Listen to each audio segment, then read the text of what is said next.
What's going on? It's Mia here. So I am on day 9, 10-ish of having this virus that nobody wants to get, but many of us have gotten it. I managed to travel for many months without catching it at all, and was taking, my vitamin C, my zinc, my vitamin D, and took care of myself. But then got out here to Dallas and uh, and caught it. My friend and I both caught it. So been recovering from that. Thankful to say, as someone with asthma, thanks to the breathing treatments I've been on and stuff as well, my lungs have held up really strong. So I'm really thankful for that. But I wanted to just make a quick video and share a couple lessons that I've learned from this whole experience, because this can be a little bit scary. I know a lot of people are living in fear of catching the virus in the first place. I wasn't one of those people. Even though I'm high risk, I wasn't afraid of the virus. I was like, if I get it, I get it. However, a lot of people also have experienced a lot of fear if they do catch it, especially those that have underlying health issues. And I wanted to just speak to the issue of fear in general, because fear is one of those things that is going to have you shrink back. So especially in business, in entrepreneurship, fear is the last thing we want to let sink in. But any area of our life where we're starting to live in fear, it becomes a concern. I would actually be a lot more concerned about living in fear than actually catching this virus or any other virus, to be quite honest. Because personally, the way I feel about our life, when we're not even promised tomorrow, we don't know how we're going to go, we don't know when we're going to take our last breath.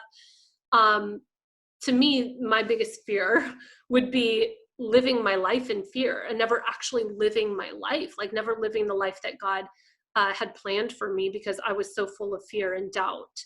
And so, I wanted to speak to whether you're afraid of getting the virus, whether you have the virus and you're feeling afraid, whether you are not even considering that, but you have this fear of starting your business, launching your podcast, launching your brand, showing up on live video, wherever your fear shows up.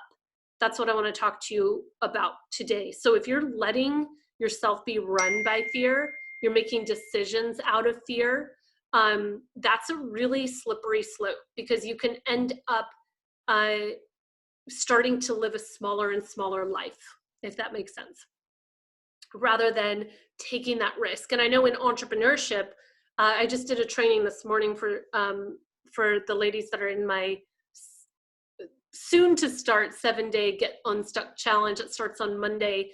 I'll put the link for that in the comments next to this video. Come join us. It's totally free. It's running for 7 days. If you feel like you're stuck, feeling kind of, I guess the word would be kind of like you're plateaued, or you feel kind of stagnant, you want to break through and get into that action,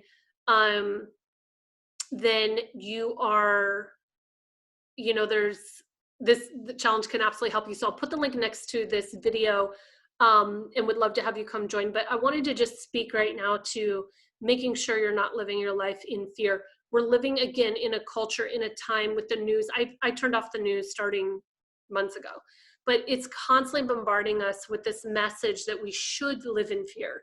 Here's the next thing you should be terrified of. Here's the next thing you should be afraid of. And it's really exhausting. It's really taxing on our system as well. The Bible actually has a lot to say about not worrying, not living in fear, and not living in anxiety, because our bodies can't handle those things. So again, if you are terrified of whatever it is, you're going to shrink back, and you're never going to really know what could have happened with starting that business. You're never going to know, whatever area of love or fitness, or even the area of your health with this virus, rather than just being able to live your life fully. So I wanted to challenge you with that today. And instead of tuning into the news, instead of tuning into anything that's trying to have you live in fear, just step back and really ask yourself, you're not promised tomorrow. How do you want to live your life today? What would really light you up? What would inspire you to move forward with right now, and get going on that? Take the next step that's required of you to get that going. And especially if it's in business, I'm telling you right now is the most amazing time to start an online business. You know, obviously businesses are taking a huge hit overall. Small businesses are getting creamed, especially with what's happening right now with this new administration, with the pandemic, all of it. But those that are online, if you have an online business, it doesn't matter what next pandemic there apparently is, whatever's going on, you can still be considered essential and continue running, and not skip a beat when you have an online business that is set up properly. So, you know, if you've been wanting to do that and you've been letting fear stop you, I just want to encourage you to get into action and start taking those steps. Now, to help you with that, I do have the challenge coming up. We have the 7-day Get Unstuck challenge, starts Monday. By the way, Monday's also my birthday, but it starts Monday and it goes all the way till Sunday. I'm going to be taking you through a process, through exercises, through an experience that will really help you to break free from the lies, put the past back in the past, get into action in a new way, and wake up excited to do what you've been called to do rather than procrastinating and putting it off and hesitating. Life's too short for that. So come join us, and most of all, don't live in fear no matter what you do. Step out in faith, whatever that next step is for you to take. And would love to hear from you in the comments down below. Come join us in the challenge. I'll put the link, should be in the description of this video as well. All right, that's it for now. God bless and bye for now.